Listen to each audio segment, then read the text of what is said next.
क्या एक आम म्यूचुअल और थोड़ा मेसी ब्रेकअप किसी को 10 साल के लिए जेल भेज सकता है? या फिर एक ऐसा सिनेरियो सोचें जहां एक 107 साल पुराना लीगल लूप होल जो दशकों से अब्यूजर्स को लीगली प्रोटेक्ट कर रहा था, वो अचानक से एक रात में वैनिश हो जाए। आज के इस डीप डाइव में ना हम बिल्कुल नए लीगल आर्किटेक्चर में स्टेप इन कर रहे हैं। बिल्कुल। और हम बात कर रहे हैं भारतीय न्याय संहिता यानी BNS 2030 की। हमारे सामने सोर्सेज का एक काफ़ी हैवी स्टैक रखा है आज, जिसमें in depth legal research papers हैं और पुरानी IPC और नई BNS का एक पूरा मिटिकुलस कंपैरेटिव एनालिसिस है। साथ ही कुछ गवर्नमेंट प्रेस रिलीजेस भी शामिल है इसमें। राइट। और हमारा मिशन आज बहुत क्लियर है। हम BNS के अंडर वुमेन और चिल्ड्रन के खिलाफ जो क्राइम्स है, स्पेशली रेप और गैंग रेप, उसके नए फ्रेमवर्क को डिकोड करने वाले हैं। पर आगे बढ़ने से पहले एक जरूरी और न्यूट्रल डिस्क्लेमर दे देते हैं। हाँ, ये बहुत ज़रूरी है क्योंकि ये जो डिस्कशन है ये प्योरली ऑब्जेक्टिव है। किसी भी पॉलिटिकल आइडियोलॉजी या पार्टी का यहाँ कोई स्पेस नहीं है। हमारा फोकस सिर्फ और सिर्फ इन टेक्स्ट हैवी लीगल डॉक्यूमेंट्स में छुपे एक्चुअल मैकेनिज्म को समझना है। एग्जैक्टली। तो कोर क्वेश्चन ये है कि जब एक 107 साल पुरानी कॉलोनियल लीगल बिल्डिंग को गिरा के नई बिल्डिंग बनाई जाती है, तो क्या सिर्फ सजा के साल बढ़ाए गए हैं या फिर क्राइम को देखने का पूरा फंडामेंटल मैकेनिज्म ही चेंज हो गया है? Let us unpack this. तो सबसे पहले बात करते हैं इस नए आर्किटेक्चर की, क्योंकि किसी भी देश की लॉ बुक का जो इंडेक्स होता है वो सिर्फ एक टेबल ऑफ कंटेंट्स नहीं होता। वो उस सोसाइटी की डीप रूटेड प्रायोरिटीज का एक क्लियर मिरर होता है। सही कहा। अगर हम पुरानी IPC का जो कंपैरेटिव एनालिसिस है उसको देखें तो एक बड़ा स्ट्राइकिंग पैटर्न नजर आता है। ब्रिटिशर्स ने 1860 में IPC को ड्राफ्ट किया था, राइट? वो 1857 के म्यूटिनी के ठीक बाद का टाइम था। हाँ, एग्जैक्टली। उनका प्राइमरी फोकस स्टेट और उनकी पावर को प्रोटेक्ट करना था। इसलिए क्राइम्स अगेंस्ट द स्टेट जैसे ट्रीजन वगैरह सबसे आगे के चैप्टर्स में थे। प्रॉपर्टी क्राइम्स को बहुत ज्यादा वेटेज दिया गया था। राइट। और crimes against women and children का क्या? वो पूरी लीगल किताब में अलग अलग जगह स्कैटर्ड थे। कुछ चैप्टर 11 में, तो कुछ चैप्टर 16 में और कुछ चैप्टर 20 में। बिल्कुल। ये बिल्कुल वैसे ही था जैसे किसी मैसिव लाइब्रेरी में या किसी ऑपरेटिंग सिस्टम में सबसे क्रिटिकल फाइल्स को ना हिडन सब फोल्डर्स में डाल दिया गया हो। लेकिन BNS 2023 ने एक मैसिव स्ट्रक्चरल शिफ्ट किया है। हाँ, मैं पढ़ रही थी। इन क्राइम्स को उठाकर बिल्कुल फ्रंट पर प्लेस कर दिया गया है। चैप्टर 5 में आई थिंक सेक्शन 63 से लेकर 99 तक। सही कहा आपने। अब ये सिर्फ एक एस्थेटिक चेंज या चैप्टर रीनंबरिंग नहीं है। हमें सोचना पड़ेगा कि इससे ग्राउंड लेवल पर क्या फर्क पड़ेगा। ये लीगल फ्रेमवर्क के अंदर एक सॉफ्टवेयर पैच की तरह काम करता है। तो मतलब जब कोई पुलिस ऑफिसर अब FIR फाइल करता है या कोई जज नई केस फाइल खोलता है, तो crimes against women and children state या प्रॉपर्टी क्राइम से भी पहले आते हैं। एग्जैक्टली। ये एक साइकोलॉजिकल और स्ट्रक्चरल मैसेजिंग है पूरी जुडिशियल मशीनरी को कि भाई अब स्टेट और प्रॉपर्टी से भी पहले इंडिविजुअल बॉडीली ऑटोनॉमी और सेफ्टी आपकी टॉप प्रायोरिटी है। ओह वाओ, ये काफी बड़ा शिफ्ट है। तो आर्किटेक्चर समझने के बाद नेचुरली मेरे दिमाग में ये सवाल उठता है कि जब चैप्टर बदल गया तो क्या डेफिनेशन भी बदली है? सेक्शन 63 को डिकोड करते हैं जिसने IPC के नोटोरियस सेक्शन 375 को रिप्लेस किया है। हाँ, ये समझना बहुत जरूरी है। पुरानी IPC में रेप की डेफिनेशन ना काफी नैरो थी और प्राइमरीली पेनोवैजिनल इंटरकॉर्स तक ही लिमिटेड थी। पर BNS का सेक्शन 63 इस डेफिनेशन को रैडिकली एक्सपैंड करता है। अच्छा, मतलब अब बॉडी के किसी भी पार्ट या किसी भी ऑब्जेक्ट का नॉन कंसेंशुअल पेनिट्रेशन एक्सप्लिसिट रूप से रेप की कैटेगरी में आएगा? बिल्कुल। लेकिन जहां चीजें सच में कॉम्प्लेक्स और थोड़ी इंटरेस्टिंग होती हैं वो है कंसेंट, यानी सहमति का कंसेप्ट। कंसेंट हमेशा से एक काफी ट्रिकी लीगल टेरिटरी रहा है। हाँ, कंसेंट तो हमेशा से लीगल डिबेट्स का सेंटर पॉइंट रहा है। तो BNS ने इस मैकेनिज्म को कैसे टाइटन किया है? तो इस नए फ्रेमवर्क में अगर कंसेंट डर यानी फियर ऑफ इंजरी से ली गई है, या धोखे से यानी मिसकंसेप्शन ऑफ फैक्ट से ली गई है, या फिर इंटॉक्सिकेशन की हालत में ली गई है, तो लॉ अब इसे बिल्कुल भी वैलिड कंसेंट नहीं मानता। राइट। और कंसेंट के इसी फ्रेमवर्क के अंदर आता है सबसे हेवीली डिबेटेड लीगल पॉइंट जिसके बारे में हम सोर्सेज में पढ़ रहे थे, मैरिटल रेप एक्सेप्शन। यस, पुरानी आईपीसी का रूल ये था कि अगर वाइफ की एज 15 साल से ऊपर है तो हस्बैंड द्वारा किया गया सेक्सुअल एक्ट रेप कंसिडर नहीं होगा। यस, 15 साल। सुनकर ही अजीब लगता है, लाइक सिर्फ 15 साल। लेकिन बीएनएस ने एक मेजर इंटरवेंशन किया है और इस एज लिमिट को 15 से बढ़ाकर 18 साल कर दिया है। हाँ, और ये स्पेसिफिकली पॉक्सो एक्ट और सुप्रीम कोर्ट के independent thought versus union of India judgment के साथ सिंक किया गया है। इसका लीगल लॉजिक बहुत क्लियर है। कि चाइल्ड मैरिज भले ही सोसाइटी में एग्जिस्ट करती हो, लेकिन किसी भी हस्बैंड को एक माइनर गर्ल की बॉडी पर स्टैट्यूटरी राइट नहीं देती। एग्जैक्टली। लेकिन वेट, मैं इस लॉजिक पर थोड़ा पुश बैक करना चाहूंगी।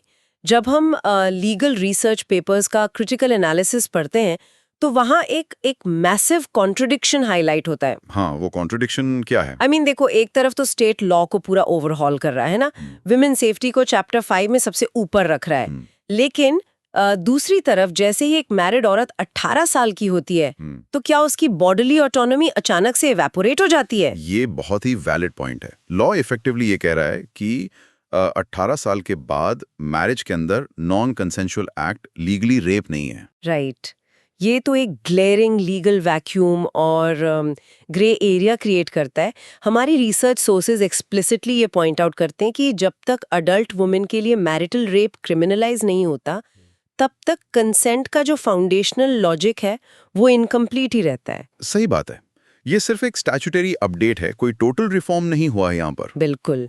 तो अब कंसेंट की इस कॉम्प्लेक्सिटी से निकलकर हम बीएनएस के सबसे इनोवेटिव और ग्लोबली डिस्कस्ड प्रोविजन पर आते हैं, सेक्शन 69। ओह, सेक्शन 69। ये प्रोविजन ना टोटली नया है।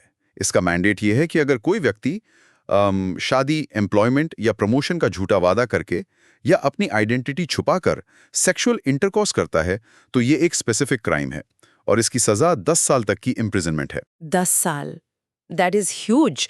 अब यहाँ एक नेचुरल क्वेश्चन आता है कि पुरानी आईपीसी के सेक्शन 90 के अंडर भी तो फ्रॉड से ली गई कंसेंट इनवैलिड थी ना, तो फिर सेक्शन 69 जैसी बिल्कुल नई स्ट्रीम बनाने की आखिर क्या जरूरत पड़े? इसका रीजन है एविडेंशियरी केओस, यानी सबूतों के आधार पर क्रिएट होने वाली उथल-पुथल। इमेजिन कीजिए एक कोर्ट रूम सिनेरियो। अच्छा, जैसे एक रिलेशनशिप 5 साल चलता है और फिर किसी वजह से टूट जाता है। एग्जैक्टली। अब पुराने लॉ में क्या होता था कि ब्रेकअप के बाद अक्सर रेप चार्जेस लगाए जाते थे, ये क्लेम करके कि भाई शादी का वादा किया गया था।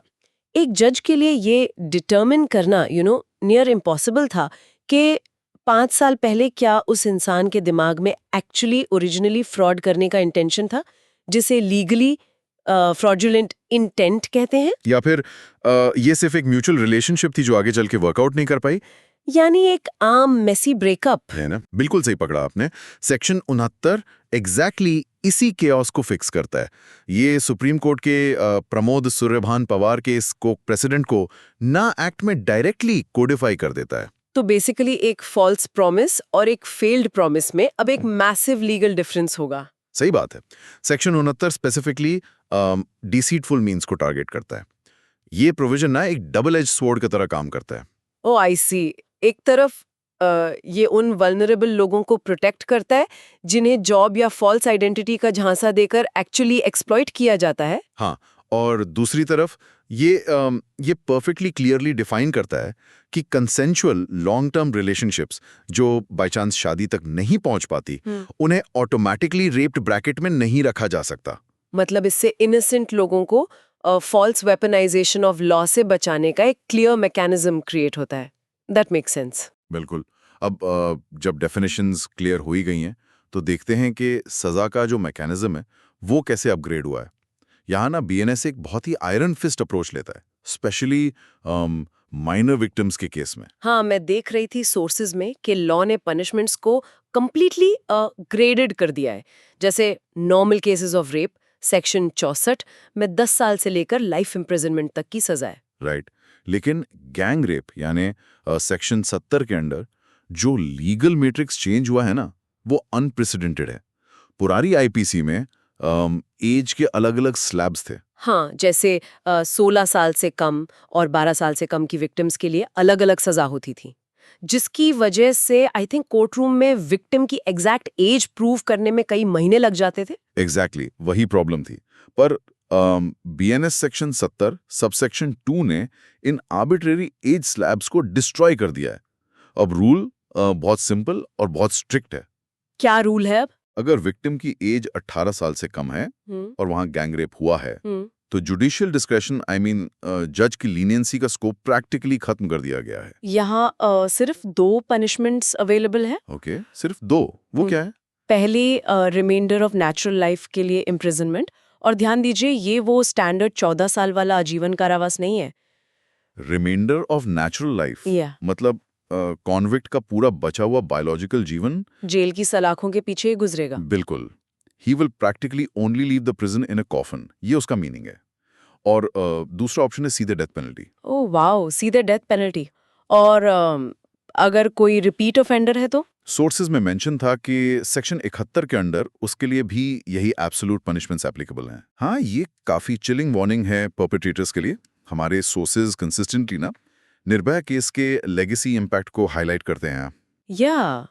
ये स्पेसिफिक प्रोविजंस उस नेशनल ट्रॉमा का एक स्टैट्यूटरी रिस्पॉन्स लगते हैं, पर एक ग्राउंड रियलिटी का सवाल भी उठता है यहाँ। कैसा सवाल?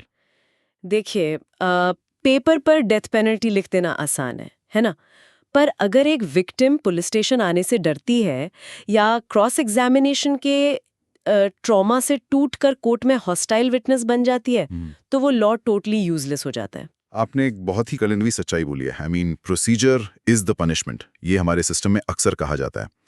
लेकिन बीएनएस और नई प्रोसीजरल लॉ यानी भारतीय नागरिक सुरक्षा संहिता, जिसे बीएनएसएस कहते हैं, उन्होंने इस स्ट्रक्चरल फ्लॉ को भी टैकल करने की कोशिश की है। तो प्रोसीजर में क्या एग्जैक्टली चेंज किया गया है? हम सोर्सेज में mechanics of the golden hour के बारे में पढ़ रहे थे, राइट? हाँ, इन दोनों लॉज ने मिलकर ना एक विक्टिम सेंट्रिक इकोसिस्टम डिजाइन किया है। नए एक्ट के हिसाब से मेडिकल रिपोर्ट्स अब 7 दिन के अंदर इन्वेस्टिगेटिंग ऑफिसर को सबमिट करनी ही होंगे। 7 दिन? Why exactly 7 days? इसका कोई specific reason? Reason purely biological है। एविडेंस जैसे कि डीएनए वो नेचुरली डिग्रेड होता है टाइम के साथ। पुराने सिस्टम में क्या होता था, महीनों तक रिपोर्ट्स रुकी रहती थी, सैंपल्स कंटामिनेट हो जाते थे। और फिर डिफेंस लॉयर्स कोर्ट में इस डीले का पूरा फायदा उठाकर परपेट्रेटर्स को इजीली छुड़वा लेते थे। ओह आई गेट इट। ये 7 डे मैंडेट एक्चुअली एक प्योरली बायोलॉजिकल प्रॉब्लम का एक मैकेनिकल लीगल फिक्स है। सही पकड़ा। और इसके अलावा प्रोसीजरल डिग्निटी मेंटेन करने के लिए और भी काफी क्रिटिकल चेंजेस आए हैं। जैसे रेप विक्टिम का जो स्टेटमेंट है वो अब स्ट्रिक्टली एक फीमेल मैजिस्ट्रेट ही रिकॉर्ड करेगी, और वो भी ऑडियो वीडियो फॉर्मेट में। ऑडियो वीडियो फॉर्मेट कंपलसरी क्यों है पर? क्योंकि कोर्ट में ट्रायल के वक्त डिफेंस का सबसे बड़ा टैक्टिक यही होता है कि विक्टिम को इंटिमिडेट किया जाए और उसे स्टेटमेंट बदलने पर मजबूर किया जाए। ऑडियो वीडियो एविडेंस होने से ना एक इम्यूटेबल रिकॉर्ड क्रिएट हो जाता है, जिससे हॉस्टाइल विटनेस बनने के चांसेस ड्रास्टिकली कम हो जाते हैं। Wow, that is powerful. और सोर्सेज में सेक्शन 72 का भी जिक्र था, जो आइडेंटिटी प्रोटेक्शन को आयरन क्लैड करता है।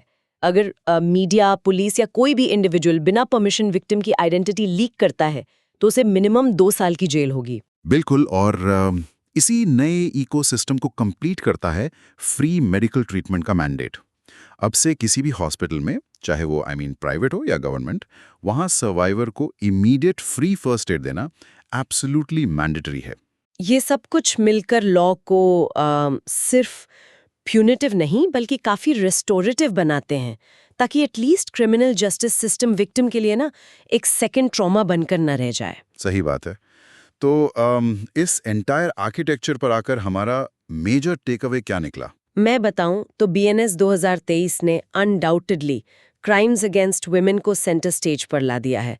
मैरिटल रेप एक्सेप्शन में एज को पॉक्सो से अलाइन करना हो या सेक्शन 69 के थ्रू फॉल्स प्रोमिसेस को स्ट्रिक्टली डिफाइन करना हो या माइनर विक्टिम्स के केस में जीरो टॉलरेंस पॉलिसी लानी हो, ये सब एक हाईली मॉडर्नाइज्ड और एग्रेसिव लीगल पोस्चर दिखाते हैं। बिल्कुल दिखाते हैं, पर आपको पता है एक अच्छा डीप डाइव कभी भी सिर्फ सरफेस लेवल प्रेस पर खत्म नहीं होता है ना। राइट। एक बहुत ही अनसेटलिंग डिस्कवरी है हमारे स्टैक में। हमारे सोर्सेज में जो क्रिटिकल एनालिसिस है वो एक ग्लेयरिंग ओमिशन की तरफ इशारा करता है। बीएनएस का नया आर्किटेक्चर विमेन की प्रोटेक्शन के लिए कंप्लीटली इम्पेनेट्रेबल डोर्स बनाता है, but what about gender neutrality? ये सबसे बड़ा पॉइंट है आज का। अगर हम बीएनएस के सेक्शन 63 की वर्डिंग को ही क्लोजली देखें तो वहां रेप को कंप्लीटली जेंडर स्पेसिफिक डिफाइन किया गया है। यानी लीगल प्रिजम्पशन प्रैक्टिकली ये है कि विक्टिम ऑलवेज फीमेल होगी और परपेट्रेटर ऑलवेज मेल होगा। एग्जैक्टली। अब थोड़ा फ्लैशबैक कीजिए सुप्रीम कोर्ट के उस हिस्टोरिकल नवतेज सिंह जौहर जजमेंट पर, जिसने पुरानी आईपीसी के सेक्शन 377 को स्ट्राइक डाउन करके होमोसेक्सुअलिटी को डिक्रिमिनलाइज किया था। वो तो एक मैसिव विन थी सिविल राइट्स के लिए। उसमें इश्यू कहाँ आया? इशू ये है कि लोग भूल जाते हैं सेक्शन 377 सिर्फ कंसेंशुअल एक्ट्स के बारे में नहीं था। ये अकेला ऐसा सेक्शन था जो नॉन कंसेंशुअल अननेचुरल ऑफेंसेस को क्रिमिनलाइज करता था। ओह, तो अगर किसी अडल्ट मैन, ट्रांसजेंडर पर्सन या नॉन बाइनरी इंडिविजुअल के साथ सेक्सुअल असॉल्ट होता था तो उन्हें भी तब आईपीसी 377 के अंदर ही जस्टिस मिलता था। सही कहा। And here is where it gets incredibly provocative. नई बीएनएस में से आईपीसी 377 को एंटायरली डिलीट कर दिया गया है, पूरा सेक्शन ही गायब है। वेट, वाकई? और उसकी जगह पर कोई नया gender neutral sexual assault law introduce नहीं किया गया? नहीं, कोई कवर नहीं है। इसका रिजल्ट ये है कि आज की डेट में अगर एक मेल या transgender person non consensual sexual abuse का शिकार होता है तो एक्सप्लिसिटली बीएनएस के रेप लॉज में उनके लिए कोई जगह नहीं है। ये तो हमने कॉलोनियल एरा के उस पुरानी बिल्डिंग को गिराकर एक हाईली फोर्टिफाइड मॉडर्न स्ट्रक्चर तो बना लिया, पर ऐसा लगता है कि आर्किटेक्चर इतना स्पेसिफिक हो गया कि उसने कुछ पर्टिकुलर क्लासेस ऑफ सोसाइटी के लिए दरवाजे बनाए ही नहीं। बिल्कुल सही एनालॉजिकल पॉइंट है ये। हमारा सिस्टम प्रोटेक्ट करने में डेफिनेटली आगे बढ़ा है, पर आई जेन्युइनली थिंक कि इन लॉज को कंप्लीटली इंक्लूसिव बनने का एक बहुत बड़ा चांस था। System missed here. ये सच में एक ऐसा लीगल और सोशल ब्लाइंड स्पॉट है जिस पर आने वाले सालों में सबसे जोरदार कोर्ट बैटल्स लड़ी जाएंगी, क्योंकि लॉ ना नेचर में ऑर्गेनिक होता है, उसे सोसाइटी के रियलिटी के हिसाब से इवॉल्व होना ही पड़ता है। सही कहा। और इस ब्लाइंड स्पॉट को लेजिस्लेचर कैसे फिक्स करेगा, ये देखना हमारे फ्यूचर जस्टिस सिस्टम का सबसे बड़ा टेस्ट होने वाला है। डेफिनेटली। आज के इस एनालिसिस में इतना ही।